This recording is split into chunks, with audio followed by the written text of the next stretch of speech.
Shell of 5 vlog. Yeah. So, mag-unboxing tayo. Saka review.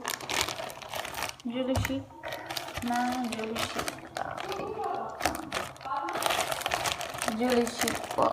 Kasi ito lang yung nakayanan. Pwede na! Kasi sila lang yung may ano ba yan? Cash on delivery. Lahat kasi ng online na order, puro credit card, card. Ito, may COD sila. Cash on delivery, kaya dito kami nag-ano. Charan! So, buksan na natin. Unboxing muna natin. Ito na, unboxing natin. Julie Chic. So, ngayon lang to. Mainit-init pa. Naka-deliver lang. Ito yung isang in-order ko. Colorful butterfly. Parang bata lang. Kasi gusto ko ng butterfly. So, buksan natin. 24 pieces daw siya. So, titignan natin yung 24 pieces natin. Tignan natin.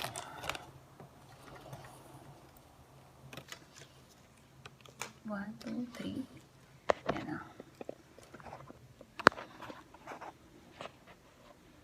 Forever! Forever!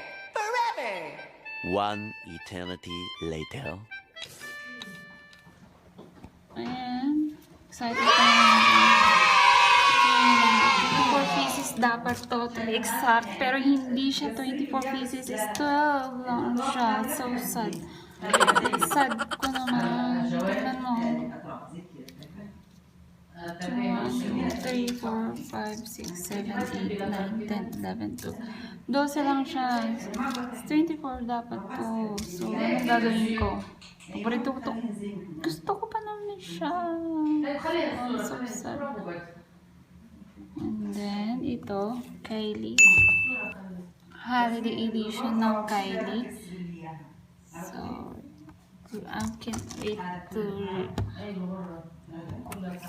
i-review natin yan maya. So, ilalagay ko to sa kwarto ko dun eh. Kaso 24 sabi. Baka 12 lang. Nasaan ang 12? Wala. I'm so sad. So, anyway. Mura lang naman siya.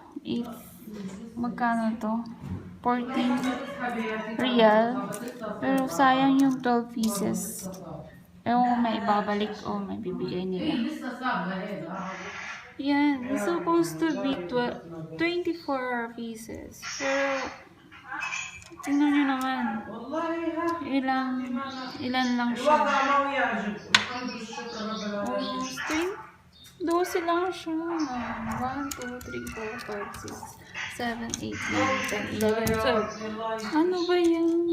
Excited pa naman ako siyang buksan. Pero 12 lang. Nasaan yung half? Sabi doon, 24 daw. Sa half dozen lang. Isang dosena lang to. Hindi siya 24. Paano yan? Kasi dito yan. Didikit mo siya sa... Ayan, sana siya.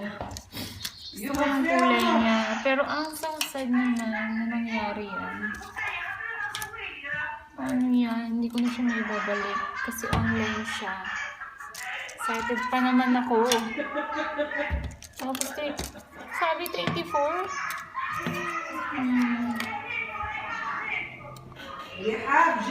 And then, kaya ko rin in-order yan. Kasama ito.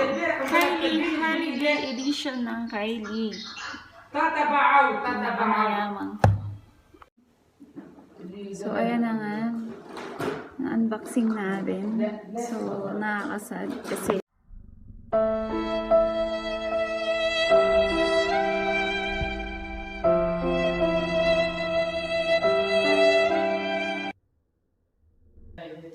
dapat 24 po. Pero 12 lang yung nandito. So, ito. Unboxing ng Kylie. So, review natin to kung maganda siya sa akin o hindi. So, hanggang dito na lang. See you again sa next vlog. Bye, guys.